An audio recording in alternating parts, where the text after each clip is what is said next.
E aí, rapaziada, tudo bem com vocês? Aqui é o professor Luiz Fernando e esse é o canal Matemática e Física Nível Easy. Sejam todos muito bem-vindos. Essa é uma videoaula de física, onde a gente vai abordar os dois principais modelos universais adotados ao longo da nossa história: o geocentrismo e o heliocentrismo. Uma aulinha de física bastante diferente aí, entrando na parte de modelos astronômicos, né? Ao longo da história houve esse confronto, né, entre esses dois sistemas, o geocêntrico e o heliocêntrico. E aqui nessa videoaula eu vou falar sobre cada um deles e a adoção desses dois modelos, tem como posso dizer, a cronometria desses fatos, né, dos fatos relacionados aos sistemas geocêntrico e heliocêntrico. Então, vem comigo para essa aula bem diferente aí de física. Então, nós temos geocentrismo versus heliocentrismo. Geocentrismo significa Terra como o centro do universo. Heliocentrismo significa Sol como o centro do universo. E aqui nós temos alguns dos principais filósofos da Grécia Antiga. Aqui temos o Platão, o Pitágoras e o Aristóteles. Eles foram marcados aqui por defender modelos planetários, geocentrismo, heliocentrismo. Beleza? Vamos trocar de apontador. O Platão via a Terra como a região mais indigna do universo, devendo por esta razão ocupar posição inferior ao dos demais astros. Esses, por sua vez, seriam corpos perfeitos, que somente poderiam executar o movimento perfeito, o circular. Esse é o Platão, essa é a ilustre imagem do Platão, né? Filosofando. Ele é um filósofo, né? Ele foi muito importante, muito influente até hoje na filosofia. Já o Pitágoras dizia que a Terra é esférica e encontra-se no meio do universo. Os planetas movem-se em diferentes velocidades nas várias órbitas ao redor da Terra. Então o Pitágoras já é um cara que adotava o geocentrismo nesse caso. O Pitágoras, o famoso Pitágoras daquele teorema que dizia que o quadrado da hipotenusa é a soma dos quadrados dos catetos. Triângulo retângulo. Evidências da esfericidade da Terra. Aqui temos eclipses. Eclipse é aqui sombra sempre circular da Terra. Saca só, temos aqui o Sol e temos o planeta Terra. Onde quer que você esteja, você vai ver, você tem um plano, o Sol está refletindo sobre a Terra está gerando uma sombra e essa sombra é circular. Agora, se a Terra fosse plana, se a Terra fosse plana, só em uma posição que ela seria circular. Agora, se essa Terra gira? Veja, se a Terra fosse plana, temos aqui tipo um traço, né, de sombra. Então, e aqui, por exemplo, nós temos um navio, nós temos aqui uma pessoa, né, em cima de uma tábua, né, sobre o mar, e aqui temos os navios. Os navios, você percebe, quando os navios vão se distanciando, eles vão sumindo no horizonte.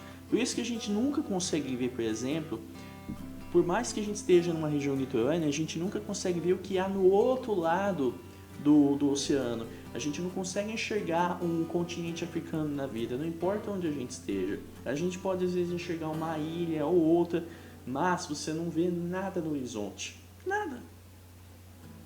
Essa é uma evidência da esfericidade da Terra. E por que a gente não percebe? Porque a gente está no planeta Terra. Então a gente não percebe os movimentos de rotação, de translação, porque a gente está eu parado aqui, eu estou em repouso em relação à Terra, mas eu estou na Terra. Agora, se eu estivesse observando lá no espaço o comportamento do planeta Terra, eu ia observar todos os movimentos como eles são. Beleza? Aqui são os navios sumindo no horizonte, né? Então, conclusão, Para a sombra da Terra ser sempre circular, a Terra deve ser esférica, né? E a outra evidência é os navios sumindo no horizonte. E também o exemplo que eu dei para vocês de quando a gente está na praia e a gente não consegue enxergar o que há no outro lado do oceano. Aristóteles. Voltando aqui, né? Essa esfericidade da Terra foi a evidência que o Pitágoras teve da ideia dele. Ele adota um sistema geocêntrico, só que ele acredita que a Terra tem um formato esférico. E ele usou essas evidências a seu favor. Agora, Aristóteles, outro famoso filósofo da Grécia Antiga. Ele também adotou o geocentrismo. O planeta Terra como centro, aqui o mais próximo seria o planeta mais próximo, a estrela, né? Seria a próxima seria a Lua, depois tem o Mercúrio, né? Todos esses planetas temos aqui Vênus, e aqui perceba que o Sol, para ele, o Sol separa os planetas terrestres, os planetas sólidos, que são a Terra, Mercúrio, Vênus, e ele não vê Marte como planeta sólido, provavelmente. Vai saber, né? E aí, logo depois do Sol, tem Marte. Para você ter uma ideia, Marte é o planeta mais próximo da Terra. Mas o Aristóteles não via assim. O planeta vizinho, né? O Aristóteles não via assim. Não via bem assim. A Terra é o centro. Temos aqui a Lua, Mercúrio na sequência, Vênus, depois Sol. A órbita do Sol aqui. Depois vem Marte. E depois vem, vamos ver, Júpiter e Saturno. E aí não tem os outros planetas, né? Essa aqui essas seriam as órbitas, esse seria o modelo do Aristóteles, perfeitamente circular. Agora vamos para o modelo ptolomaico. Por que Ptolomaico? Porque foi adotado por esse carinha aqui, o Cláudio Ptolomeu.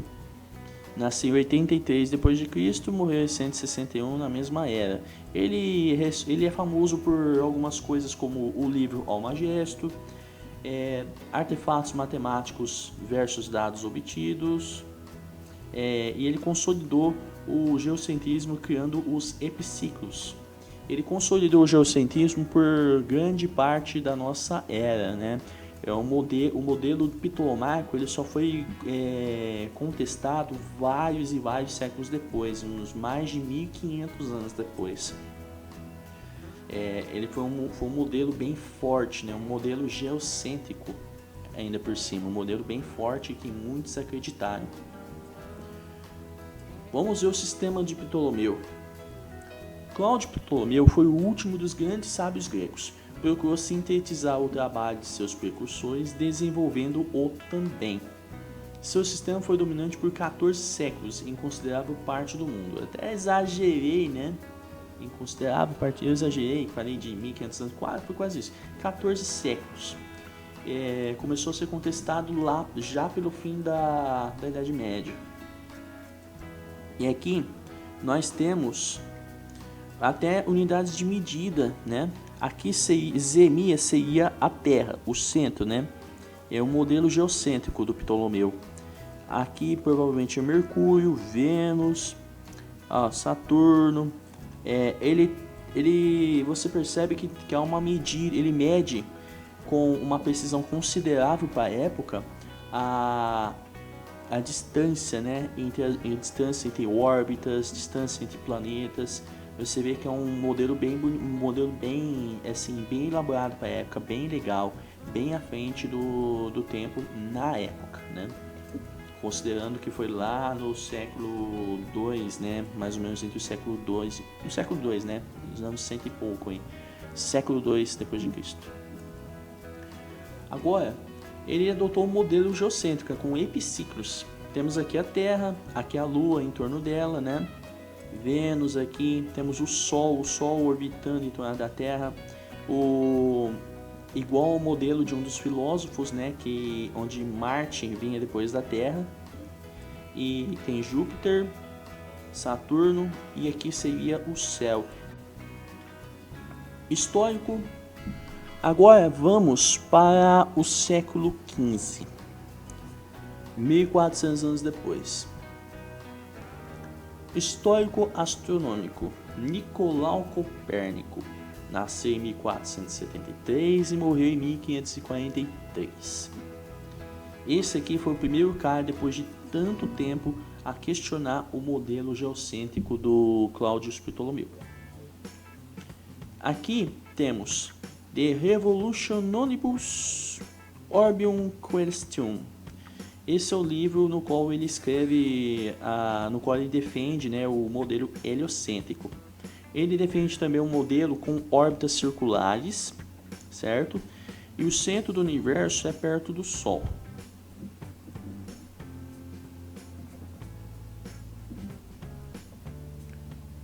Aí nós temos o debate Ptolomeu versus Copérnico. Dois caras de tempos completamente diferentes, mas esse é o embate entre o sistema geocêntrico e heliocêntrico. O Copérnico teve a ousadia de contestar um modelo que foi consolidado por vários séculos. Para Ptolomeu, ventos, nuvens e projéteis sopram para oeste.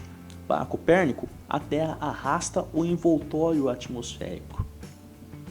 Para Ptolomeu, a velocidade de rotação estilhaçaria a Terra.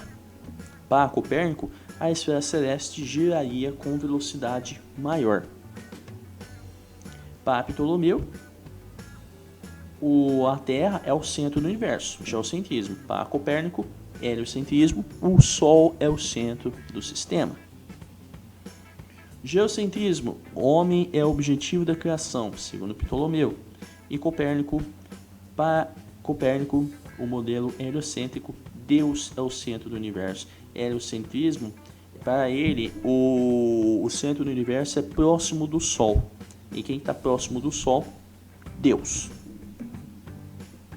Ptolomeu considerava as esferas como centros deslocados da Terra. O horizonte não muda.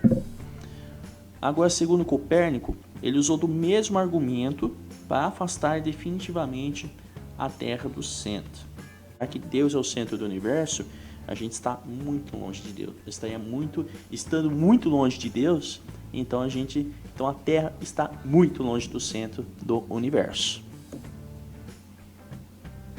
Até que surgiu o Tycho Brahe e o seu sistema ticônico. Ticônico de Tycho, né? Esse cara nasceu em 1546 e morreu em 1601, certo? O sistema ticônico é uma espécie de sistema híbrido entre os sistemas ptolomaico e copernicano. Explica o movimento retrógrado e todos os planetas, menos a Terra, giravam em torno do Sol. Aqui no sistema, a Terra aparecia imóvel no centro do universo e em torno dela giravam a Lua, o Sol e as estrelas. Ao redor do Sol, por sua vez, girariam os planetas Mercúrio, Júpiter e Saturno. É um sistema bastante confuso, né? Mas a Terra é o seguinte, a Terra ficava imóvel, né? Terra imóvel. E assim, você tinha a Lua, o Sol e as estrelas. Você tinha algumas estrelas girando em torno da Lua. E você tinha outras estrelas girando em torno do Sol. Então, um sistema bem maluco. Ele tentou misturar as duas coisas, né? Tanto para agradar aqueles que defendem o sistema ptolomaico, quanto aqueles que defendem o sistema copernicano. Curiosidade. O nariz de Tycho Brahe. Quando era estudante, Tycho Brahe duelou com um nobre dinamarquês e acabou perdendo um pedaço do nariz. Pelo resto de sua vida, ele utilizou uma prótese que seria de ouro e prata. Fonte Wikipedia. Agora vamos para um pouquinho mais para frente, ou na mesma época, né? Temos aqui o Giordano Bruno, defensor do sistema heliocêntrico de Copérnico, foi acusado de heresia, julgado pela Inquisição por se opor às ideias de Aristóteles e queimado na fogueira. Coitado. A época da Inquisição, né, gente? Uma pena. O Copérnico, ele escapou da morte, ele escapou de uma punição mais dura, gente, porque ele morreu antes. Só que outras pessoas que defenderam o sistema heliocêntrico do Copérnico sofreu punições muito duras, né? Como o próprio Giordano, né? O Galileu Galilei também, beleza? Esse aqui é o Giordano Bruno, morreu com 52 anos, queimado na fogueira pela Inquisição, porque se opôs às ideias de Aristóteles, que eram o alicerce da Europa no século XVI, naquela época, né, de Idade Média. Morro como Martin por minha própria vontade. As últimas palavras de Giordano Bruno. Agora vamos para mais para frente um pouquinho com Johannes Kepler. Ele fez várias coisas, né, ao longo dos seus 59 anos. Ele elaborou, né, as leis da mecânica celeste, como a lei das órbitas, lei das áreas e lei dos períodos, as famosas 3 leis de Kepler. Temos uma videoaula no futuro sobre isso. Ele herdou os dados de Tycho Brahe. Ele marcou o desenvolvimento da astronomia e rompeu completamente com o paradigma geocêntrico. Então, a partir dele, o geocentrismo acabou de vez. Levou 3 caras para isso, né, pelo jeito. Além de outros que sofreram com a Inquisição na época, né? E como, por exemplo, Galileu Galilei. Mais um astronômico histórico aqui. Mais um que faz parte do histórico. Mais um astrônomo, né? Ele construiu o primeiro telescópio. Ele é Sidereus Nutius, mensageiro das estrelas. Ele defendeu o heliocentrismo também.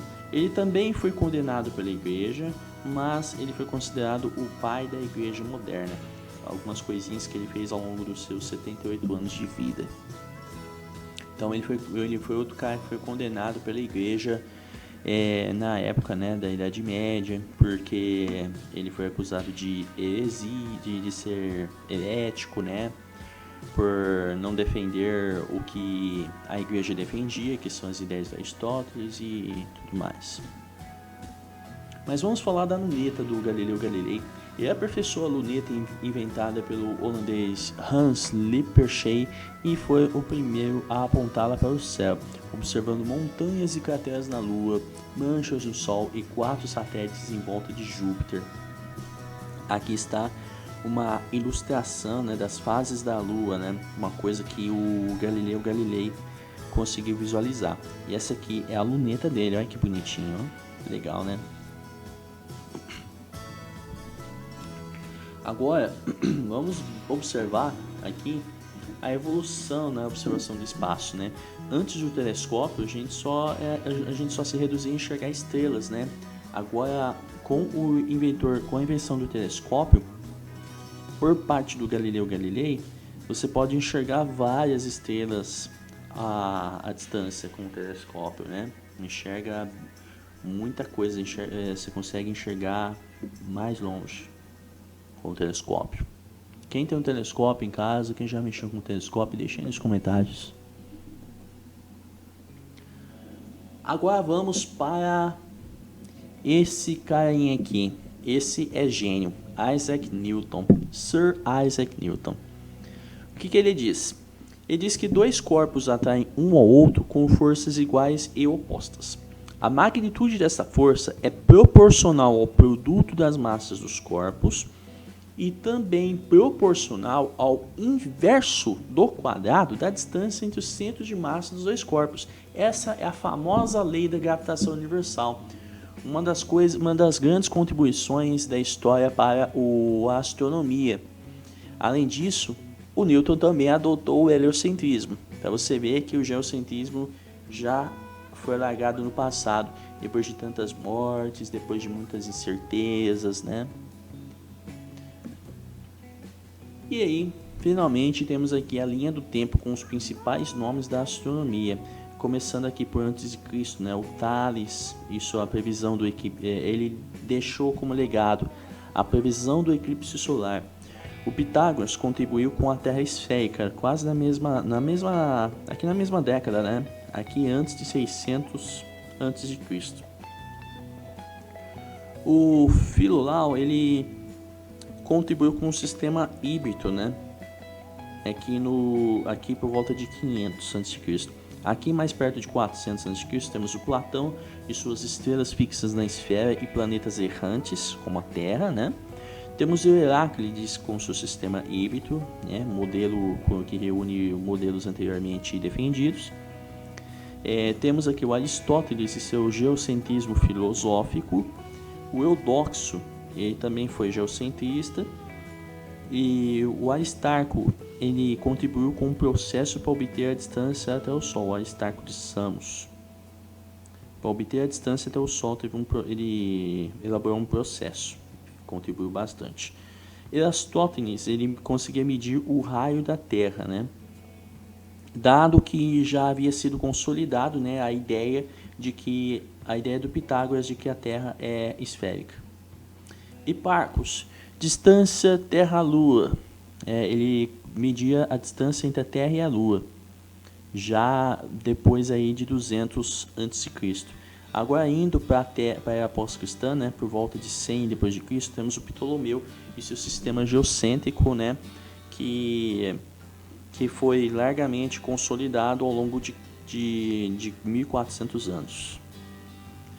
Então aqui, mais para frente, ainda temos aqui o Lübeck com catálogos estelares.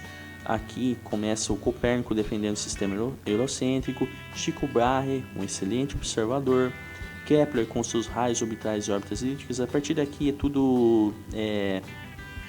Aqui é heliocêntrico. Tycho Brahe ele teve aquele modelo híbrido, né, entre o hélio e o geocentrismo. E daqui para frente é tudo heliocentrismo.